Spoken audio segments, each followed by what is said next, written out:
the only way to answer the question, is online freelancing worth the effort, is really to say, what do you really want?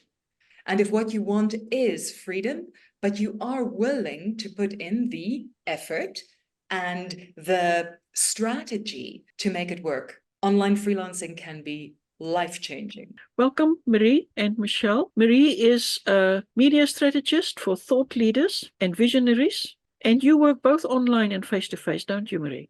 That's right. Yes, a lot of my work is online, but I have enjoyed being face-to-face again since the lockdowns has set us free again. Michelle, and you live very remotely and you focus on proofreading and editing. Do you work mostly online, or do you also do other work, or what is your work situation at the moment? Exclusively online when it comes to editing, yeah. All right. And what we're doing today is we are looking at questions that newbie freelancers asked, things that are important for them to actually start the journey to build their success. So let's look at time management. How do you manage your time so you succeed online? You know, we all hate working for a boss telling us what to do, and then we step outside of the employed world and we eliminate the notion of a boss until we realize it's actually a very important function, but now it rests on your shoulders to fulfill those functions for yourself. And the big one is, how do you manage your time? Because you want to live, you want to earn, and you want, the whole point is you want more freedom, you want more flexibility. How do you manage your time so you succeed online? We started with Michelle, so this time let me start with you, Marie. When I have the full answer to this one, I will have a best-selling book out there, and I will be a highly, highly paid expert on the So Michelle and I will co-author, and Mariana, you can be write our forward for us. But there are things that I've got wrong, and there are things that I've got right. So what I can say, getting it wrong, the biggest thing to get wrong is forget about yourself. Forget about your own needs. Forget about the fact that you need sleep, that you need time to rest, that there are people in your life who want to spend time with you. And if you don't spend time with those people, you lose your support network. So those things are really, really important. The things that sustain our health, and whether it's making sure that we get healthy food and exercise and enough rest, all those things are really, really fundamentally important. And when we don't have them, we kill the goose that lays the golden eggs. You cannot do successful work if your health is not on your side. So I have got that wrong. I have got that right. And I can definitely say it's the biggest mistake, but it's the one we don't easily talk about because we think first about how do I organize my work. So prioritize yourself. Absolutely. If that's the reason why there's an 8-hour work day, is it goes back to the idea of 8 hours to work, 8 hours for recreation, 8 hours for sleep. How many of us even get that? But when it comes to the client work, also realize that a part of your work as a freelancer is getting work, and a part is client work. And if you're not doing something on getting new work, then when you finish the project you're working on, there's going to be nothing. So always keeping a little bit of an eye out for where the future opportunities are, and opening up the opportunities for that. And I think some of that is being sure that your profile is up to date, that you're findable, that there is a trail of cookie crumbs leading the right people up to you. And then when it comes to client work, if there are multiple projects, for me, my biorhythms are really important. I know I'm good in the morning. I know I'm not so sharp in the afternoon. And those are the times that I prefer to work. So I prioritize the very intellectual, complex work for the morning when I'm fresh, and then the donkey work for the afternoon. And then I really try very hard, and this is why I can't write the book yet, to take my evenings off. A lot of the nature of my work means there's enjoyable work that needs to be done in the evenings, but I'm still working on that one. But I definitely say prioritize yourself first. And then remember, you need to be hunting, not just servicing the existing clients. And I think with those things in place, there's a really good chance. And then also follow your biorhythms. So those 3 things. Thank you. Michelle, on your side? Yeah, life happens. When I had that accident and lost my dog, it was a huge dent in my focus. I mean, I was riding up and down. I must have done 30 trips in 3 months, kind of in the heat, in the rain, etc. So I think one's got to realize that life happens. Prioritizing myself is a huge number, because I've got lots of animals as well. So they also take priority. Yeah, so I had a very good run, and then I had the accident, and I managed to keep on working, and, that got prioritized, but I got less prioritized. Less sleep, wasn't eating properly, and then the consequences kind of arose in December, where I just kind of luckily didn't have too much work, but I spent a lot of time sleeping and kind of recovering. And it's a difficult one because, it's not like a job where you work from 8 to 5 and you come home and then you attend to other things. I have let go of clients who expect me to work through the night. I had one person who expected me to edit a 40,000 dissertation in like 24 hours. That's just not possible. Yeah, prioritizing, that's one of my big challenges. Because I tend to kind of get up in the morning, switch the computer on. Is there anything to do? And then the day just kind of, Next moment it's lunchtime. Right. Cool. And you entered and also prioritizing building things, for the next step, because what happens is work comes in and then that gets put on the back burner. And then it takes a little bit more time to get back into that groove. I must be honest in saying that I'm probably on the flip side of the coin, where I hugely prioritize my life and I also work from time to time. Hashtag goals. I was smiling, Marie, when you said that you are good in the mornings and in the evenings not so good. Not so good. It's a good thing you're in South Africa and I'm in New Zealand, because it's my evening and it's your morning, and I tend to be good in the evenings. So it's a good thing. No, But anyway, so you also need to take into account the life that you want to live. That's basically my point. I primarily tour in New Zealand, and the only thing that work really, apart from time, the only other thing is I can only park my caravan where there's good internet connectivity. Other than that, work doesn't really worry me too much in terms of my lifestyle. But that's a goal that you develop long term in your online world. Where you start off, you usually sell hours, and that's usually what you do. And for that reason, you need to be very careful to manage your time, because you are selling hours, so that you don't sell 18 hours a day and have 6 hours for whatever else you want to do, because you're going to burn out. You need a balanced lifestyle. I am totally on the other side of the coin, but it does take time to get there, but it is a goal. The notion of over time developing a passive income and going about earning very differently from,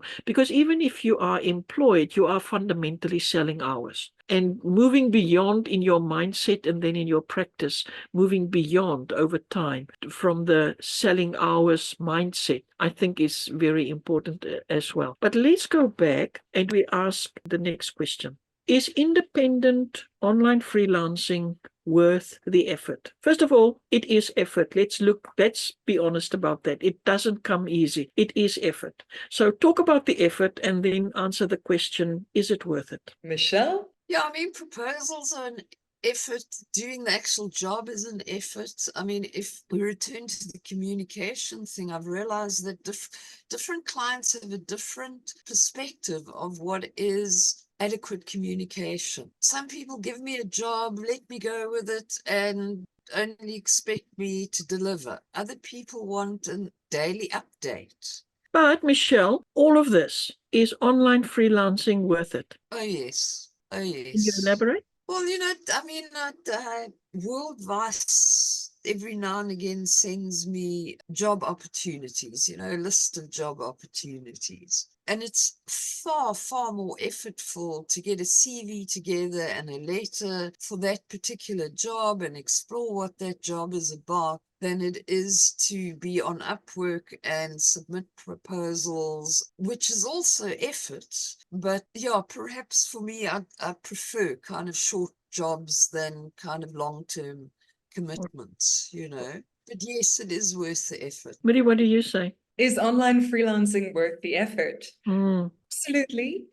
Depending on what you want. There is definitely, as we've heard, there's a lot of effort involved in online freelancing. It's nice to think I'm going to be my own boss and I'm going to call the shots, but the fact is, being your own boss means you also have the job of being your boss. And if you're a good boss to yourself, things will succeed. But it's important to have almost that employer-employee relationship in your own business or in your own freelancing business in place, because sometimes we need the boss of ourselves to say, now is the time to do this, now is the time to focus, now is the time to stop. And it's not easy. So there's a lot that you will give up. And the only way to answer the question, is online freelancing worth the effort, is really to say, what do you really want?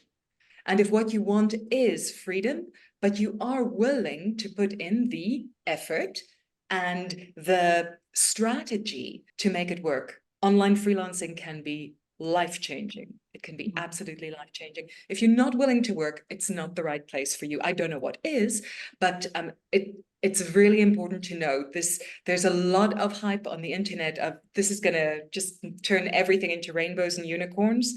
A successful online freelancing profile is it's an ongoing project, and the beauty of it is it will pick up over time.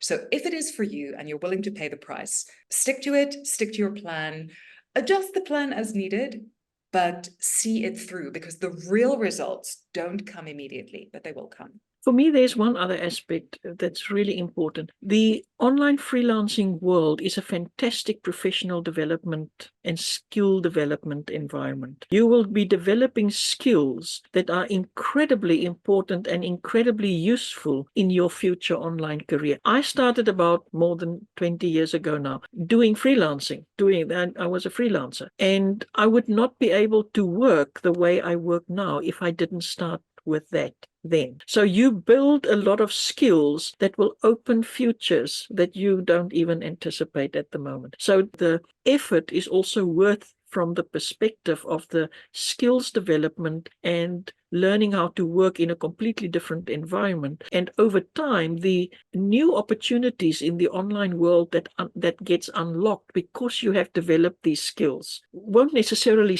make you stay in freelancing. It could, because some people make a career out of freelancing, but those skills can open up opportunities that you never even anticipated. So it's also a huge worthwhile effort for the embedded professional development that you get to become a pro in the online world. That is a really important part that people very often do not appreciate or even are aware of when they start this journey. Okay, and now we're looking at the next one. What do you do at times when you don't have a lot of work? Because it does ebb and flow, doesn't it? Sometimes you've got lots of work, sometimes you don't have that much work. What do you do when there isn't that much work? Marie? Michelle, you had a beautiful answer to this recently.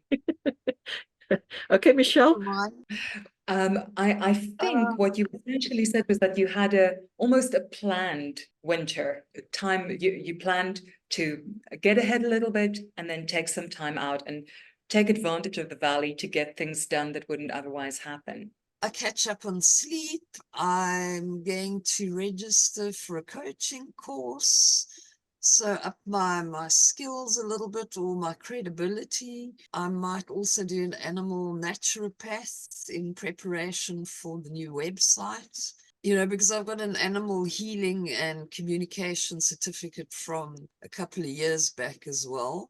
And the website basically is about animal stories. Yeah, and I get the bits of the property that I didn't have time to do, fix things up, replace things, but always consistently submit a couple of proposals a week, or at least look through the jobs to see what's going. And then I am having more and more people approach me from outside Upwork. So that kind of tides over, you know, it kind of covers the running costs at least.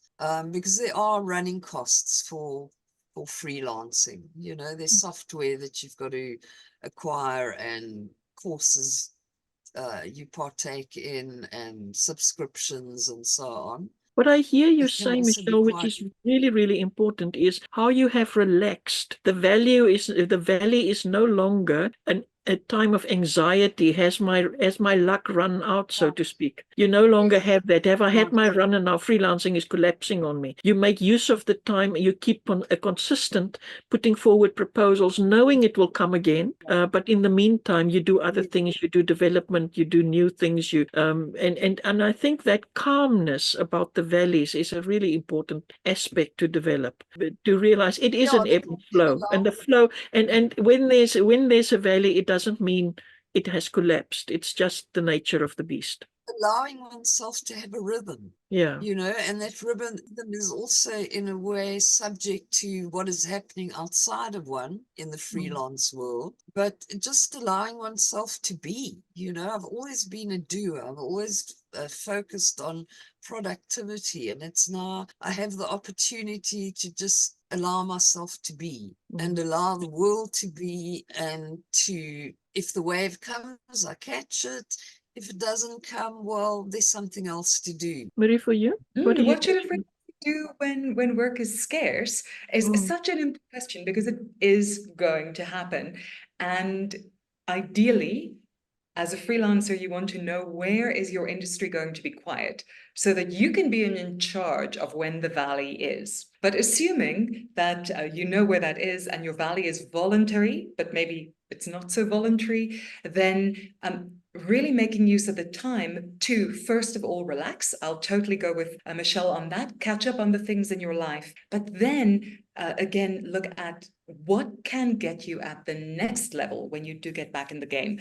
And I think it's really, really important to, as you've also pointed out, Mariana, just don't be so stressed about it, because the stress takes away all the good that little bit of free time can do for you. But ultimately, over time, a freelancer learns when there are typical valleys and to plan around that so that you know you'll have funds, start even building up a waiting list so that you know after the valley, you're in control and you can call your clients back and you can say, now I'm ready to start on this project. So you can enjoy the time away because you're going to need it and you deserve it. And that leads us to the last question, actually. How do you manage your finances as an online freelancer? Because everything that we've just said impacts on finances, doesn't it? So how do you manage your finances so that in those times you do not feel that you don't become anxious because you've managed your money well? How do you manage your money, your finances as a freelancer? This is our second bestseller, right?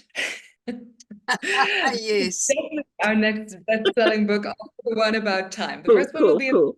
the second one will be about money. But the thing that I have done well, among the many things I have had to learn with lots of struggle, is the moment I started freelancing, I realized I need to create a separate bank account and really approach that as a business, whether you're registering a business or not. Approach it as a solopreneur business. Many banks now offer a solopreneur account so that you're a sole proprietor legally. It is not a separate legal entity, but it's a separate bank account so you can clearly see this is where the money is coming in, this is what I'm spending it on, and I literally pay myself a salary. It's back to that thing of wearing your boss hat when you need to and wearing your employee hat when you need to, even though you are your own boss. And doing that has helped me get so much more peace of mind, so much more clarity when it comes to documenting things, and then also just being really, really disciplined about what is a business expense and at what point do I say, well, this is the salary I'm paying to myself, and that is then my own money. But keeping the two separate is really, really powerful. And then the other thing is planning, again, being aware of the seasons. And of course, we have a Remotanian who is brilliant at helping freelancers with it. Kendra Friedland has her Money Mind financial coaching business, and she learned this to a large extent through her life experience, but applied it to people in Remotania. She's brilliant. If you need guidance with that, talk to Kendra. Thanks, Marie. For you, Michelle, how do you work? How do you manage your finances? Yeah, I'm somebody who's always kept a kind of check on where I'm spending what, you know. I know how much my animals cost, I know how much the property costs. Yeah, the last 6 months made a huge dent. Yeah, like Marie, I need to maybe separate my bank account so that I have a business account and then pay myself a salary. My needs personally are fairly simple. Yeah, I need to learn how to work with money. You know, for me, enough sufficient has always been enough. Freelancing, And freelancing when I gave you say money, gave you something you never had before. Now you need to learn how to work with it, because suddenly you've got more money deal, than you need. Yeah. Mhm. Wonderful problem. you know, and I It's a wonderful problem to have, yes.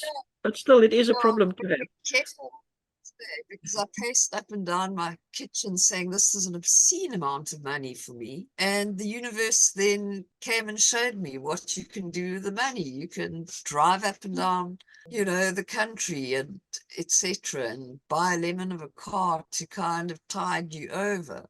And it was a strategic decision, you know, because I needed a bakkie rather than a hired car. And it would have cost me far more for a hired car over 3 weeks. And I wouldn't have been able to cart lucerne around. You never get lucerne out of upholstery. I mean, it's just impossible. Uh, Yes. Well, that's not a wonderful problem to have. Yeah.